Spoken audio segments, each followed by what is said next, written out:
జమాతే అనేటటువంటి ఒక ఉగ్రవాద ప్రేరేపిత సంస్థను ప్రపంచంలోని ఇస్లామిక్ దేశాలు సైతం నిషేధించాయి.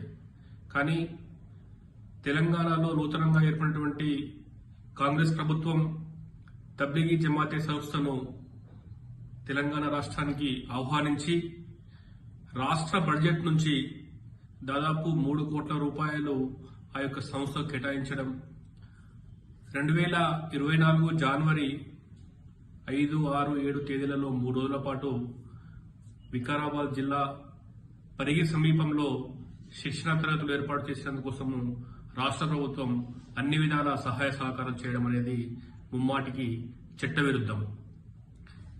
ఏదైతే లవ్ జిహాదులు, బలవంతపు మత మార్పిడులు, హిందుత్వంపై విద్వేషం చంపేటటువంటి అనేకమైనటువంటి శిక్షణలను ఎజెండాగా నింపుకొని ఈరోజు జమాతే తబ్లిగీ అనేటటువంటి ఒక సంస్థ ప్రధాన ఎజెండాగా ముందుకు సాగుతా ఉంది. ఈ సంస్థకు చట్టవిరుద్ధంగా రాష్ట్ర ప్రభుత్వం నుంచి నిధులు కేటాయించడాన్ని విశ్వ హిందూ పరిషత్, బజరంగ్ దళ్ తీవ్రంగా వ్యతిరేకిస్తున్నాయి. ఇది ముమ్మాటికి నేరం. రాష్ట్ర ప్రభుత్వం నుంచి, రాష్ట్ర ఖజానా నుంచి ఒక ఉగ్రవాద సంస్థకు, ఒక తీవ్రవాద సంస్థకు, ఒక హిందూ వ్యతిరేక సంస్థకు నేరుగా ఖజానా నుంచి 3 కోట్ల రూపాయలు కేటాయించడం అనేది దుర్మార్గము. ఇది చట్టవిరుద్ధం. దీనిపైన మేము న్యాయ పోరాటం చేస్తాం, హైకోర్టుకు వెళ్తాం.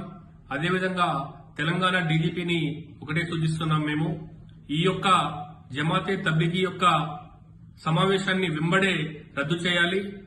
శాంతి భద్రతలకు విఘాతం కలిగేటటువంటి, సమాజంలో విద్వేషాలు సృష్టించేటువంటి ఈ యొక్క జమాతే తబ్లిగీ యొక్క సమావేశాలను వెంబడే రద్దు చేయాలని చెప్పేసి మేము డిమాండ్ చేస్తా ఉన్నాం. కాంగ్రెస్ ప్రభుత్వము హిందువులపై కవ్వింపు చర్యల్లో భాగంగానే ఈ యొక్క సంస్థకు నిధులు కేటాయించి హిందుత్వంపై విషం చిమ్మేటటువంటి ఒక కార్యక్రమాన్ని రాష్ట్ర ప్రభుత్వం తలపైకి ఎత్తుకున్నారని చెప్పేసి మేము విశ్వసిస్తా ఉన్నాం. కాబట్టి వెంబడే రాష్ట్ర ప్రభుత్వము ఆ యొక్క నిధులు కేటాయించినటువంటి నిధులను వాపసు తీసుకోవడము, అదేవిధంగా శాంతి భద్రతల విషయంలో మన యొక్క రాష్ట్ర డీజీపీ గారు ఇన్వాల్వ్ అయి ఆ సమావేశానికి వెంబడే అనుమతి రద్దు చేయాలని చెప్పేసి మేము డిమాండ్ చేస్తా ఉన్నాం.